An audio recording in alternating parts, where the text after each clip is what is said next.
Okay, so what are you going to do today? If you've got a team member, a friend, somebody who's not being nice, maybe they're just being themselves. And this morning, in the last few days, I've been thinking about this because sometimes you're building a team and you've got just like a potato sack. At some point, you're going to find one that's going to be poisonous. But what happens to the tree that becomes poisonous? That tree that doesn't give fruit. For the last 3 or 4 days, I've been hearing the message of the tree, the branch that's not giving fruit has to be pruned. Isn't that true? I'm not a gardener. But I love nature. I feel I have a connection with nature. I really do. I'm not a tree hugger, right? Like they call. I don't know even what that means philosophically, but I am connected with nature. But I know that when a tree is pruned and its bad branches removed, the tree can begin to flourish in ways that are unimaginable. And later on, I'm going to give you an example of one. I think it's called a hosta. We had one in the back that, in fact, my wife found a hosta abandoned in a trash, like next to a house. And a lady was giving away a bunch of stuff, and she was tossing this hosta. And she asked the lady, "Hey, is that something you're going to throw away?" My wife wasn't looking for the furniture or anything like that. She was just looking at the plant, the hosta.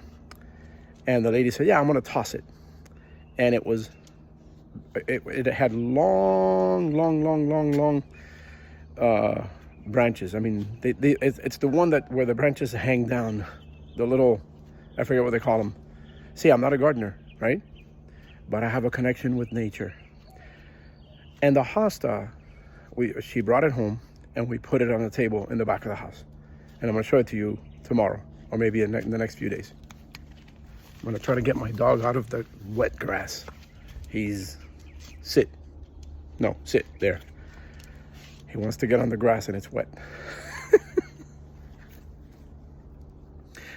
So we took the hosta and we looked at it, and we had put it in the backyard. And if see my hand there, I'm going to point that way. It's back that way. In the back of the camera here. And then I said, you know what? Let me bring it back to the table. And then my wife went ahead and cut all those branches off. And because there were so many bad, dried up branches, the hosta had a difficult time growing the entire tree. There were some branches that were poisoned, or let's not say poisoned. They really needed pruning. They needed to be tossed out. Sometimes in a team environment, you have to take a step and say no.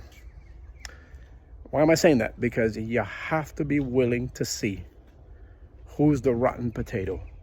And you have to be willing to take action to remove the rotten potato from your environment. So if you're one of those people that's building a great, positive environment, there are times then that you must take action, not to remove it. Eventually, you may have to remove the bad branch, but eventually you'll have to take action. And maybe it takes going through a lot of stuff before you realize this. Hasn't it happened to many of us? Where we have a team member that's not so happy, and they're just creating that animosity among team members, right? It happens. It happens in any organization. It happens everywhere. What do? Do you let the rotten potato continue to rot the entire sack? Or do you take the potato out and say, hey, hey, hey, hey, you're getting rotten. A fruit or a vegetable is not supposed to eat itself by the rotten and then damage everybody else, right? A potato or a fruit will begin to eat itself when its heart has been damaged. How long do you want to keep that potato around before it damages everybody else?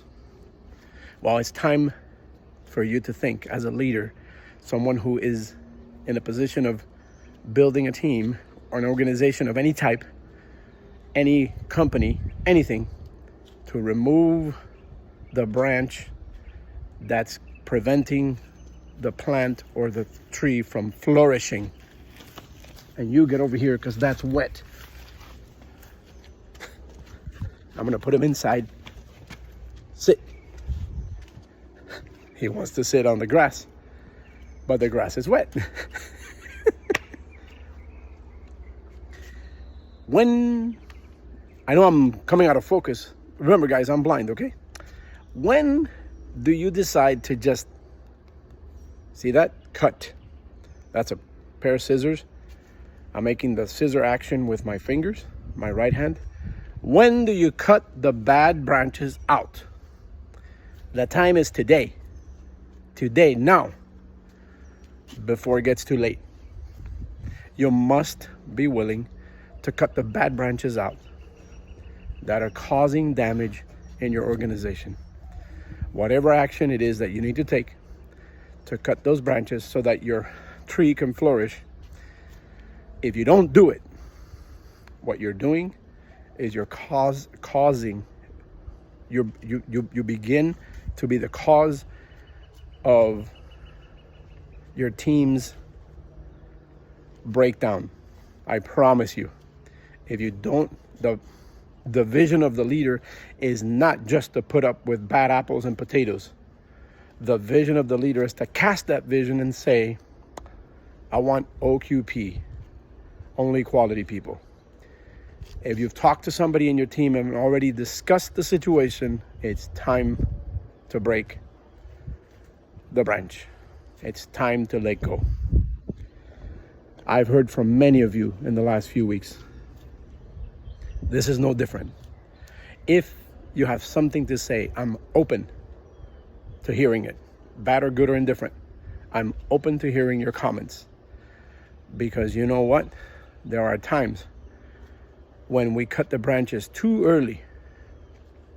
But there are times when we take way too long to cut that bad branch that is causing lots of energy to the plant or the tree to maintain it.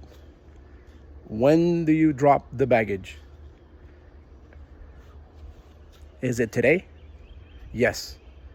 It's not tomorrow, it's not next month, it's today. So if you've got a bad apple in your team, time to take action.